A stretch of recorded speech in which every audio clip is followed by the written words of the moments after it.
여러분 안녕하세요. 영사실 꼬마입니다. 세계사를 바꾼 전염병 13가지, 오늘은 결핵에 대한 이야기입니다. 인간을 괴롭히는 질병은 대체적으로 흉하고 악하고 사납고 고약합니다. 질병을 묘사하고 설명하는 표현들도 질병에 대해서 부정적이죠. 그런데 질병 중에 유독 그런 부정적인 묘사를 피해가는 질병이 하나 있습니다. 바로 결핵입니다. 적지 않은 예술작품에서 결핵은 흉측하고 혐오스러운 괴물이 아니라 그럭저럭 견딜만한 질병으로 소개되거나 어떤 경우는 오히려 아주 매력적으로 소개되기까지도 합니다. 작품 속 비련의 여주인공은 대개 결핵으로 숨지는데 그들이 죽는 모습은 고통과는 거리가 멀어 보이죠. 아주 폼나게 죽습니다. 온화하고 평화롭게요. 빅토르 위고의 소설 레미제라블에서 결핵으로 죽는 팡틴의 모습을 보면 이렇습니다. 고통스러운 호흡도 얼굴 전체에 스며든 이루 형언할 수 없는 일종의 평온함을 망치지는 않았다. 창백했던 얼굴은 새하얘졌고 뺨은 진홍빛으로 물들었다. 누구라도 이런 모습을 보면 그녀가 희망을 상실한 병약자라고는 꿈에도 생각지 못했을 것이다. 죽음에 임박했다기보다는 당장이라도 날아올 것 같았다.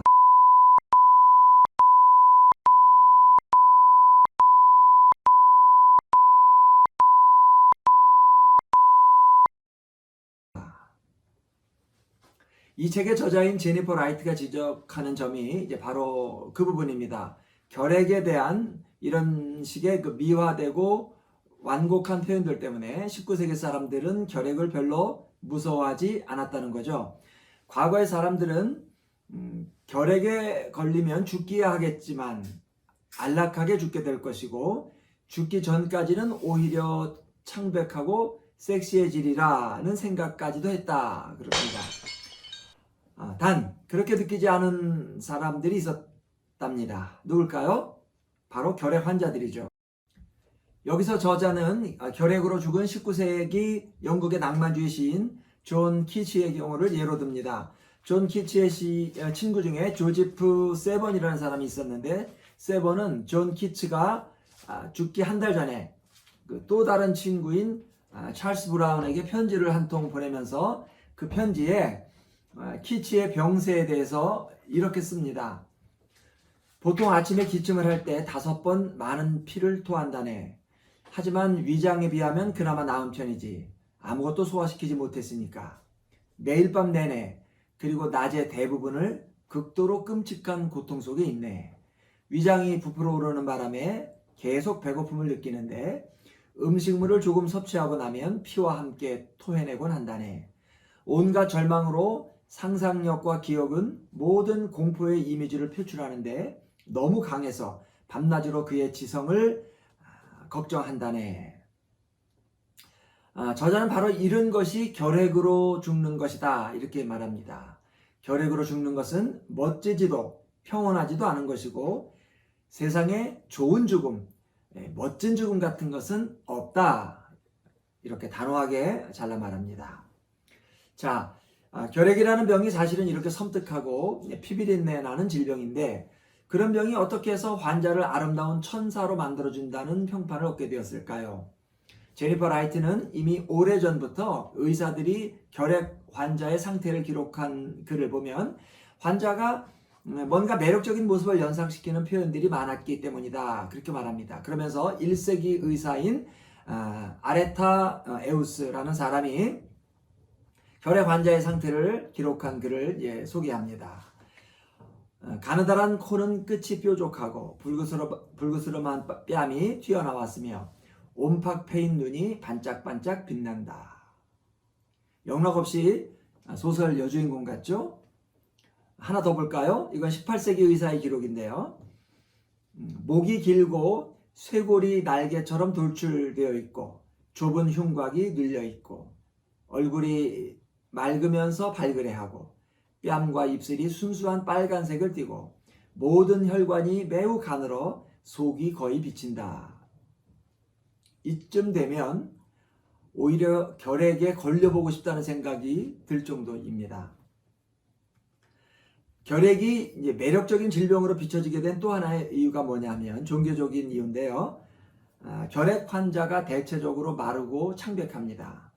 그건 사실 생명을 유지하기 위해서 많은 에너지가 소모되기 때문에 그런 거거든요. 그런데 육체적인 풍만함을 세속적이고 탐욕스러운 것으로 여기는 기독교 전통에서 볼 때 마른 몸과 창백한 얼굴은 경건의 이미지를 연상시키는 거죠. 그러니까 좋게 보여지는 거예요. 아니, 그렇게 보고 싶은 겁니다. 또 결핵 환자가 섹시하다 하는 인식이 퍼진 데도 이유가 있습니다. 예로부터 결핵이 주로 18세부터 35세 사이에 젊은 여성들에게 많이 발병했답니다. 게다가 믿거나 말거나 결핵의 원인이 상사병 때문이다 라는 생각을 한 적도 있었답니다. 그래서 사랑을 하면 결핵이 낫는다고 믿었다는 거예요. 자, 사랑을 잃은 젊고 예쁜 여자가 걸리는 병. 완전히 왜곡되는 거죠.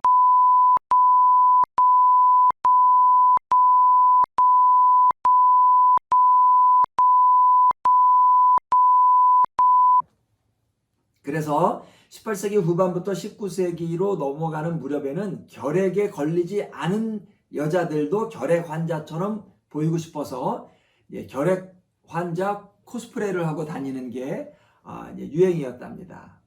그런데 결핵 환자 코스프레라는 것이 결국 예뻐 보이려고 하는 거잖아요. 예뻐 보이려면 예나 지금이나 돈이 들어갑니다.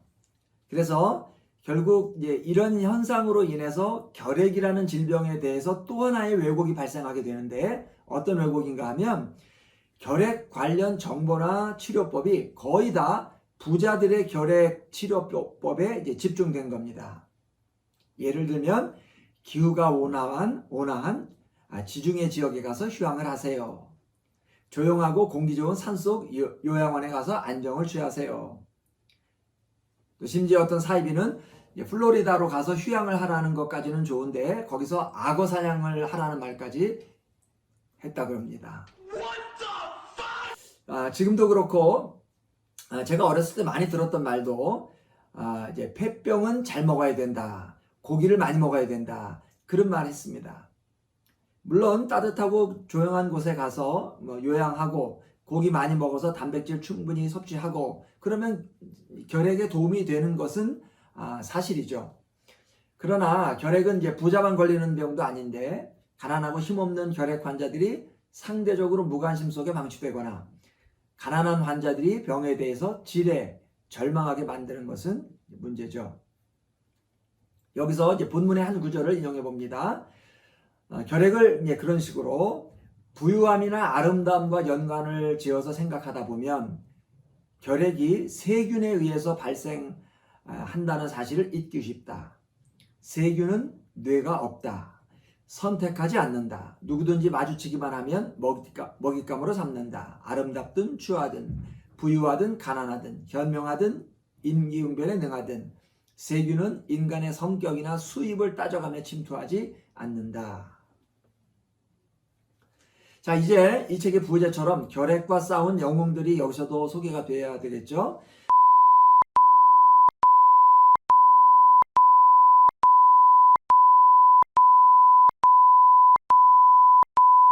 저자 제니퍼 라이트가 소개하는 결핵과 싸운 영웅은 우선 톨스토이와 자크 오펜바흐 같은 작가들입니다. 이 사람들은 어떤 방식으로 결핵과 싸웠을까요?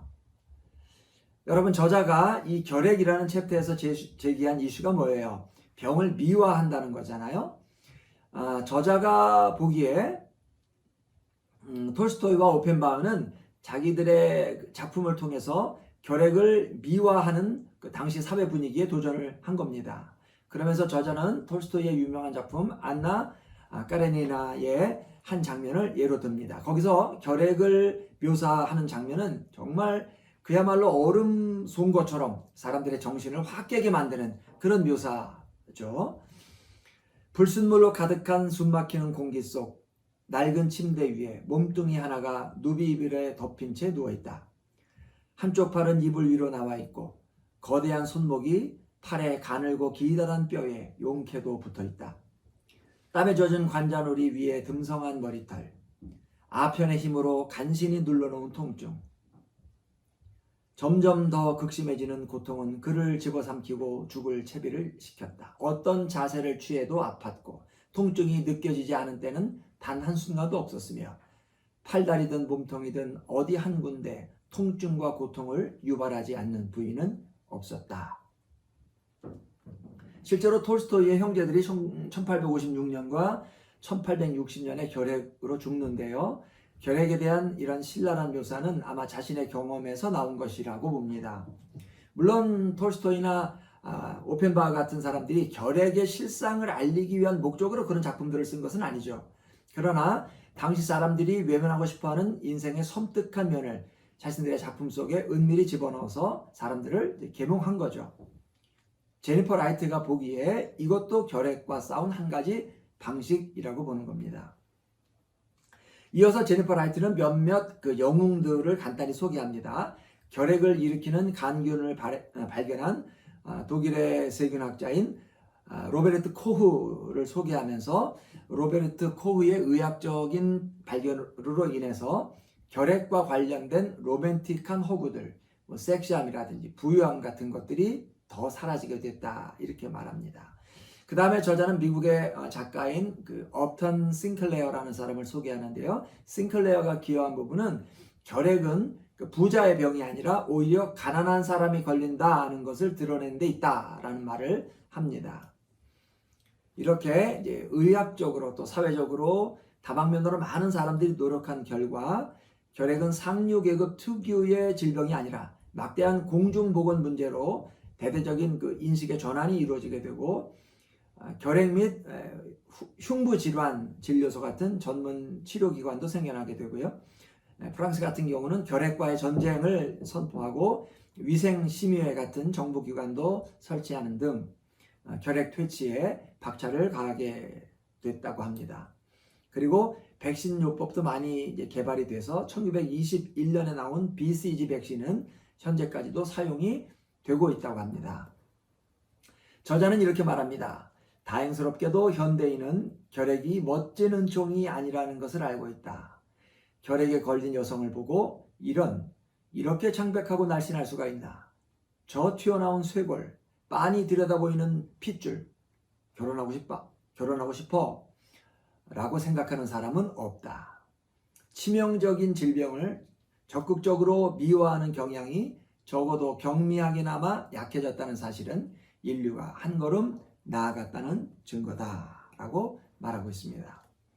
끝으로 저자 제니퍼 라이트는 독자들에게 한 가지 결단을 요구합니다. 다름 아니라 결핵과 싸워달라 하는 겁니다. 그러면서 싸우는 방식 두 가지를 제시합니다. 하나는 톨스토이처럼 결핵으로 죽어가는 사람의 비참한 모습을 예술로 그려내거나 그게 안 되면 1달러 30센트를 결핵과 싸우는 단체에 기부하거나 둘 중에 하나를 해달라 얘기합니다.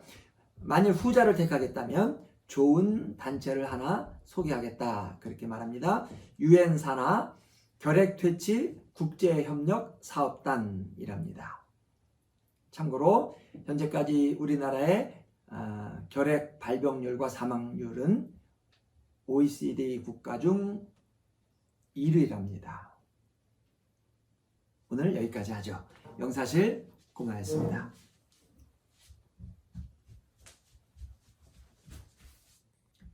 여기서 저자는 결핵으로 죽은 19세기